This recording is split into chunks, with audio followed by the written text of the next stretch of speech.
And now, live from downtown Amarillo, Texas, this is the Amarillo Pioneer Podcast. Here's your host and the editor of the Amarillo Pioneer, Thomas Warren. Thank you, everyone, for listening to our podcast again this evening. And we are excited to be speaking with another candidate running in the May 6th election. The candidate joining us tonight is running for Amarillo City Council Place 3. That is a three-way race to replace Dr. Eddie Sauer, who is not running for re-election. He served since 2017, so we're going to see a new face for that seat. And we're speaking with one of the candidates running for that spot tonight. She is Katt Massey, and Katt Massey is very experienced with everything going on at City Hall, and we're going to talk about her experiences and her qualifications and her priorities in just a second. But before we get started, Katt, thanks so much for being with us, and how are you doing this evening? I'm good, Thomas. Thanks for having me. Little ones are getting settled in, so it's quiet. So I hope. Sure. But we're good. Yeah, we're good. Well, thanks so much for doing this with us. For those who are not familiar with you, would you mind taking just a few minutes and telling us a little about yourself and why you decided to run? Absolutely. So I feel like a lot of the members that are the 22 candidates that are running are born and raised here, and we all love Amarillo. So that you can check off all the candidates boxes. We all have a heart for this city. So like I said, born and raised here, did that short stint in Oklahoma for college, little short stint in Colorado, short stint in Dallas. And when I had my child and she was 8 months old, we moved back to Amarillo, and I hit the ground running, getting involved in different civic groups, and just really wanted to give back to this community that I love so much. And, it led me on to my path. And voila, here I am running for city council. My parents have been in business in the community for over 47 years, and just watching how the community has blessed my parents, and watching my parents give back to a community that they love was it's it just bred civic pride in me. I want to say I'm one of the biggest fans of Amarillo. So I'm running because I'm a concerned taxpayer. You're going to get into the probably nitty gritty of my background and my experience with the city. And I saw firsthand that change needed to be made. And I took a step down from working at the city to be able to be a part of that change. So I I want to work for my citizens. Well, So that's great. Let's talk about that nitty gritty of your background for just a second. of course. Because I think that's something kind of unique versus a lot of the candidates running. Of course, there are two current city council members running for mayor. There's a few people who've been on city boards running, but there's not really anyone running who's been, an employee of the city. And so can you kind of tell us what unique perspective that has given you in this race for city council? I think it's been a stepping stone to really, being an employee. You're there day in, day out. You see the good, you see the bad, you see the ugly. And I think from my experience in city management, where I worked for about a year and a half, I saw all of it. I got a 20,000-foot view of every single aspect of the city, each different neighborhood, each different plan, all the things. Now, I was not in an advisory role. I was in a supportive role. So I got to observe and learn. And I saw, like I said, a lot of things. And I shifted into the beautification and public arts coordination role in June. I was hired in March of 22. I didn't start until June of 22. And about August is when I was like, I am supposed to be doing something greater, and I need to do something so I can build a bridge between what's going on in the city with the citizens. There's so much room for improvement, but there's a lot of great things happening too. And I really just I want to be a bridge so I can help people understand what's going on, and then understand from the citizens what they want as well. So you'll find that transparency, I know that that's also on a lot of candidates lists, is we want to see what city hall's doing. We want to shine a light on it. We have a right to know what council's doing. So it's a culmination of things. Just it's it's the good, it's the bad, it's the ugly. that I got to see. And there are a lot of good things going on, but we've got to work on some things too. So that's just a brief nitty gritty Sure. about it. Yeah, a brief nitty gritty, but Well, I can expand, or is there anything else you'd like me to touch on with that? the only So, thing I was going to ask was, could you tell us a little bit about your specific experience with the beautification side of things at the city? absolutely. So both the positions I was in at the city were brand new roles. I came into my role in city management as a brand new role, created it, kind of built a plan for that. And then through beautification and public arts, which is within the Parks and Rec department, they created the Parks Master Plan. And within that, the Beautification and Public Arts Board created a strategic plan for beautification in our city. And part of that plan was to hire a beautification and public arts coordinator.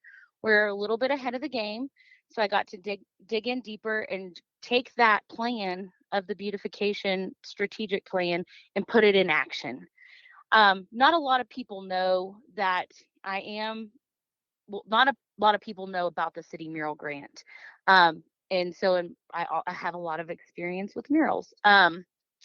But the city started a mural grant, a matching mural grant for the community in 2018.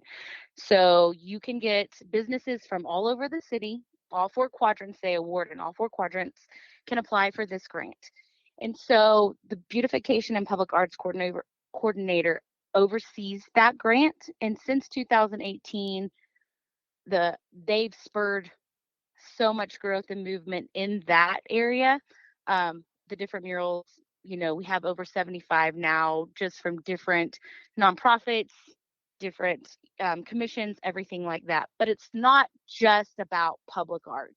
It's about trash too. It's about cleaning up our city. It's about working with code enforcement to make sure, people's businesses look clean and fresh on the outside, so it is welcoming for people to come in and see that our city reflects the kind of people that are inside of it. We want it was all kinds of things, but I was just in there brief enough to scratch the surface, um, or just long enough to scratch the surface on what can be done as far as quality of life. It's a tiny role, but it's been so great for the citizens.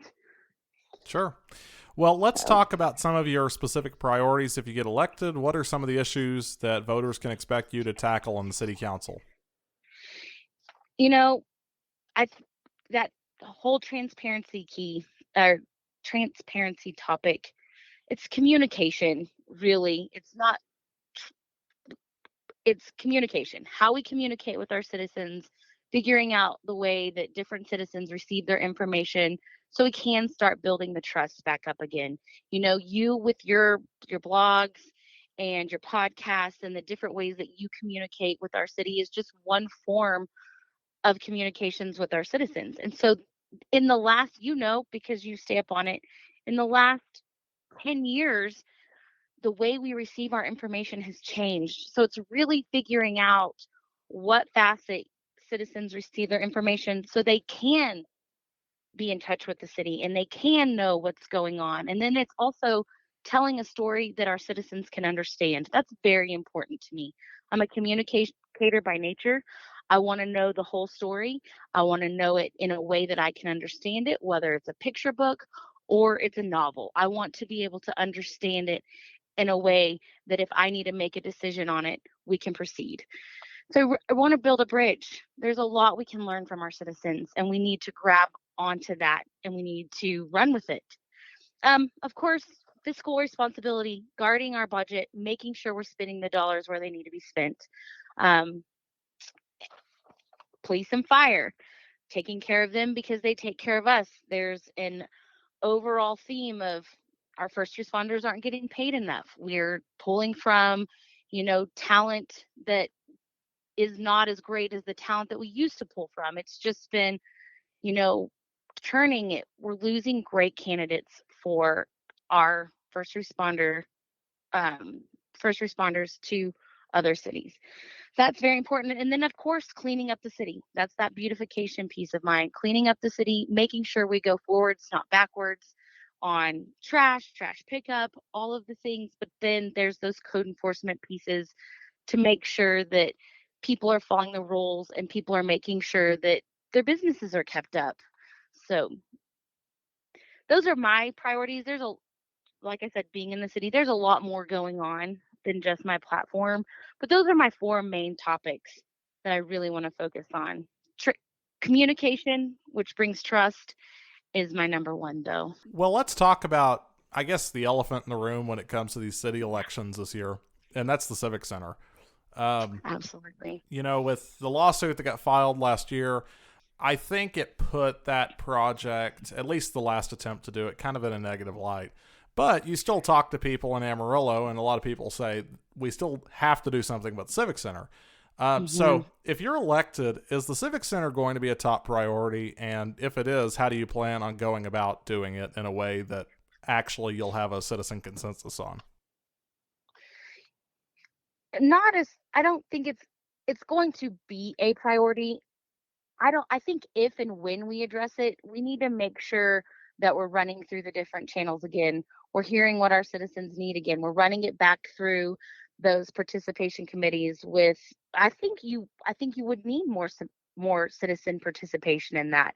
But if and when we do brush that topic again, it's got to be when we're ready and when the citizens are ready to talk about it and when it's not so raw. It's still very raw. It's like you've busted open a scab and it just keeps bleeding. And so we need to make sure our citizens are ready. We all can agree we need to do something about it.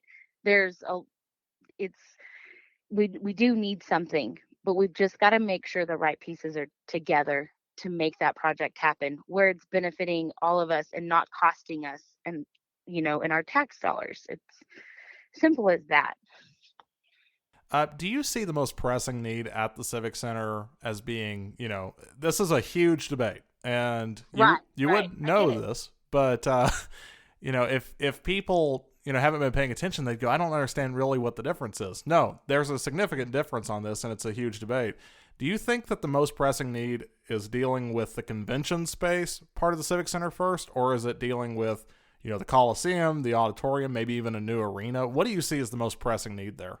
Oh, I mean, with each one of those different pieces of the project comes different revenue for our community. Whether, I go to conventions in Dallas where I just drive to a hotel and I don't have to leave the hotel for, 2 or 3 days. So that's nice. We can also, in Rotary, and I said, it'd be so cool to have Rotary International here, but we can't support it.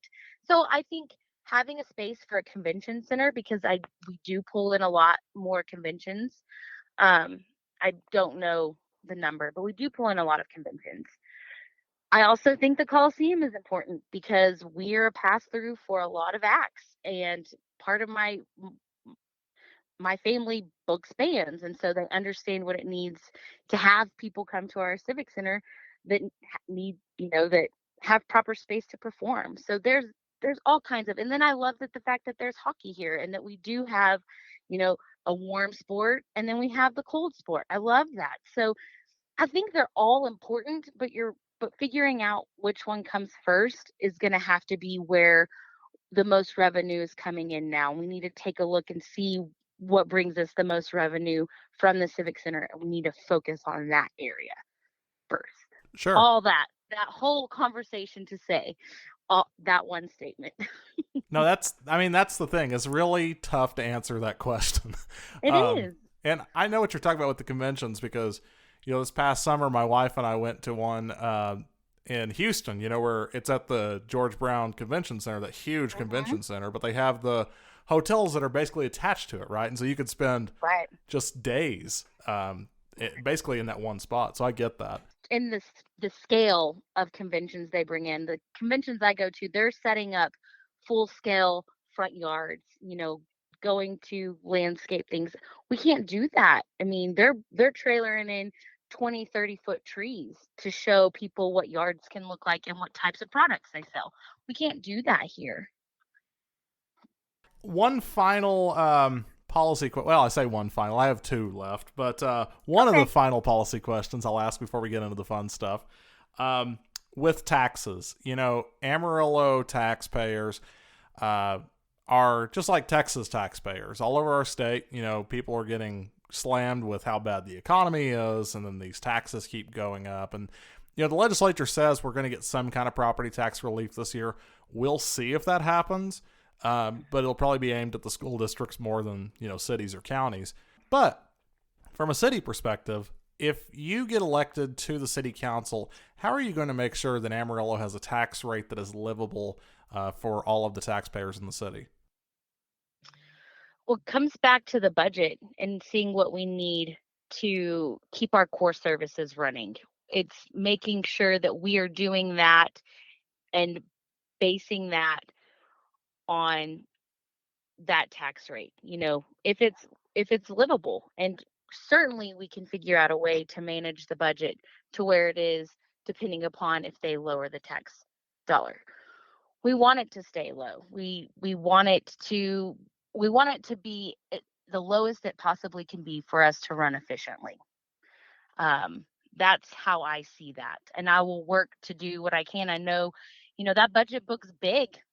It's line item after line item, so we really just have to get in and see what we can do to make it work for us, but making sure those essential services are taken care of first.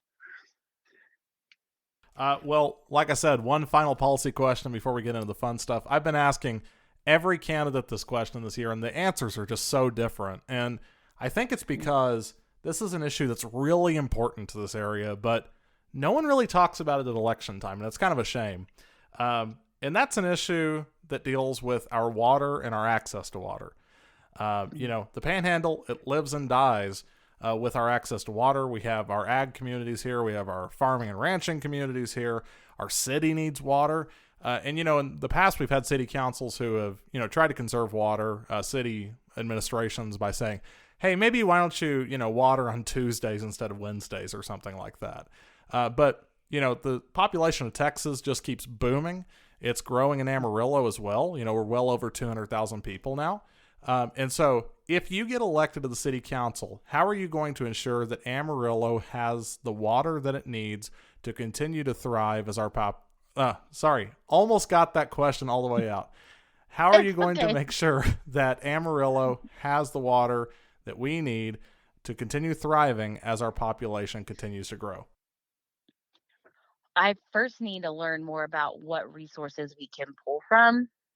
We did spend a good chunk of money on buying a reservoir in the Panhandle for reserves. So we need to look at what that's going to cost us, because right now it's not coming from the sky. But I do think there's education efforts that could be put forth. You can't really educate in a campaign, but in being elected, you can start conversations and you can start educational programs. And I know it's been tried a lot, but we've got to figure out a way where people understand. I have a 4-year-old who loves to paint and she loves to play in the water. And I'm teaching her now, if you're not using it, turn it off. That's what, it's starting those types of conversations. But as far as making sure we have enough for reserves, I've got to see what's out there. We've got the Ogallala that people think is just in the Texas Panhandle, but it extends all the way up, I think, to Nebraska. I'm not 100% sure. I looked at it briefly, but it expands far, far north. And so we've got to make sure we know what resources we can pull from and we also need to make sure we have enough. People don't realize how much it takes to process a cow, and we process a lot of beef in our community. So I wish I had the magic answer, but it's learning where we can pull from and learning what we can spend appropriately for our taxpayers on that level. I understand. It's kind of a tough issue, but it is really important to this area. But it's important, and like I came from a landscaper's family, and I was, hey, we need these types. 15 years ago, we need these sprinkler heads. We've got to do it this way. Working on conservation efforts that way. So it's a hot topic. Absolutely. Well, so we've changed things up this year. In the past, we've just sat here for 45 minutes and hammered people with policy questions, and that's great, but it gets kind of tiring, and I know that, it's late and you have places to be, and no one's going to want to sit here and listen to us, talk about how we paved the streets and stuff for a full hour. And so we've kind of changed things up a little bit this year, where now we have a list of questions that we are asking candidates to give us just a better idea of who you are, aside from being a candidate. Because win or lose, at the end of the day, we all have to be neighbors. We all have to live in the city together. Absolutely. And, there's no reason to, view somebody as, this bad person or this, great person that you're going to vote for on election day, and then you don't really know who they are. And so we have a few questions, and we think it's going to give folks a better idea of who Katt Massey is when she is not a candidate. And if you're ready, we'll just go ahead and jump right into these. Okay. I'm anxious to see what you've got. Sure. Well, first, let's just, go right off the bat. What's your favorite thing about Amarillo? Oh my goodness. I went to the city vision plan, the 2045 city vision plan, and they had to have it right here. They have you fill out a paper. Of course, it's the people, number one, first and foremost. I think a lot of people, you go out of town and you see an Amarilloan and you're instantly connected. It's like nowhere else I've ever been. So the people, number one, is my favorite thing. Then you've got the sunrises and the sunsets. You can't beat those. Even on windy days, that dust just makes it that much more elegant. It's great. Those are my favorite things. The people and the sunrises and the sunsets. Sure. It's home. Yeah, it is home. It's home. Yeah. It's home. I've been a lot of places over the last couple of years, and that's the thing. You can't find a place that feels quite like Amarillo does. It's got this unique feel to it. It's so interesting. Well, I'll ask you this. This is the toughest question you're going to get probably, because every candidate struggles with this. But okay. What is your favorite restaurant in Amarillo, and what's your go-to order when you go there? Oh my goodness. I thought you were going to ask me what my favorite burger was, and I was going to give you my dissertation on burgers. Geez, that is a hard question because I have my go-tos for each mood. But I will say I love going to OHMS. I grew up going there. My cousin helped open it years ago, and I love going in, and I like the filet if I'm feeling fancy, and I like the burger when I'm not. So I do love that. Man, you only gave me one. Only one. I miss Ruby Tequilas. Pretty bad. I understand that. What's an interesting fact about you that the people who are voting this year might not know? Oh, interesting fact. I lived in Dallas, and while I was in Dallas, I got to help through the family I worked with. I helped host Texas delegates, presidential candidates, past presidents, and then delegates from all over the world. So I did get to experience that. And then I also lived in Israel they call it live, but I visited Israel for 4 weeks in 2009 with Rotary International. So I got to go and be submerged in the culture. I stayed in 13 different beds in 4 weeks, and I met every single type of person, every Bedouins, Christian, Jewish, Palestinian, all of them. We got to be with them because Rotary International's mission is there's no religion and no politics, and will it build goodwill and better friendships. And that's what it was. And it's a trip I think of every single day of my life. It changed my life. It taught me empathy. It taught me that, I knew that a lot of different people make up this world, but they do, just like you said. And through this organization, they can come together and they can benefit the world. And so I am a Rotary International member, and I love it because of the opportunity they gave me in my life. So I'm the acting president right now of my club. Sure. Well, this might be one of your tougher questions with your background. And I haven't asked anyone else this, but I thought this was just a perfect question for you. Uh, Okay. with all of the murals that we have popping up, especially downtown now, Mhm. what is your favorite mural downtown? Come on, Thomas. It's the toughest Um, question. oh my goodness. Downtown, or can I do all of them? Because I I I'll mean, expand the boundaries for you if you want to go just okay, all over Amarillo. all over Amarillo. Man, every single year that I see him and then participating in the mural festival, um, I just am like, man, they can't top it. They can't top it. But they did. I love Natalie. Natalie's she is the one that's you can it's the Texas butterfly one. It's behind Shriver Merchant.